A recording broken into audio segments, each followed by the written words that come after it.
So when I wrote this post, because what I'm doing is I'm reading posts from Instagram and I'm doing character appreciation. When I've done this post, right? Vinland Saga 2 wasn't a thing. It was Vinland Saga 1. Today we're going to talk about askeladd, which is the protagonist, antagonist. Askeladd in season 1. I don't think there's a show without askeladd. I like the main character and Vinland, but I don't like Thorfinn enough to be like, oh, get a show, bro. You deserve a show. I think askeladd make the show. Askeladd is this, again, I think he's this very people think he's an asshole, but no, he understands war. You understand that he has men to feed, and if he wants them to feed, he has to make money. You understand that their loyalty.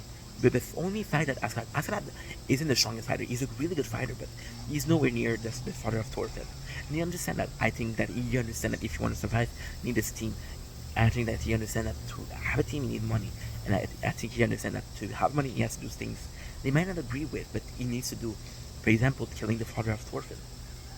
I thought this is a fucked up character with his fucked up set of moral.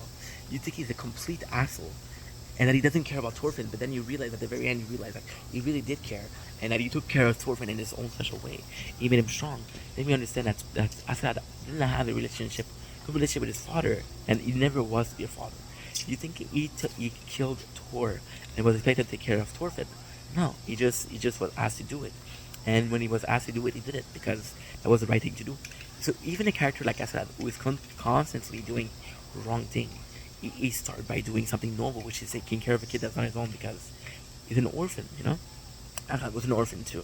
So there's a lot of things that he does. He's actually very noble. He has his own set of role. He comes from a noble line of kings. I don't remember if it's king or lords.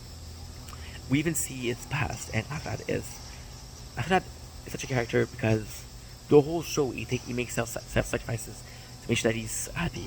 The whole show you think he's kind of this leader of this band of thieves, of misfits, and when the misfit they have the first chance they have, they betray him, and you feel bad for him because he knew it was gonna happen. He trusted them, but he knew that no matter how hard he trusted them, there was only so much he could do. And Askeladd, the whole show he does things to make sure that he survives. And at the very end, he gets insulted by the king, and he realized that even if he survives, he didn't live, and he makes self-sacrifices.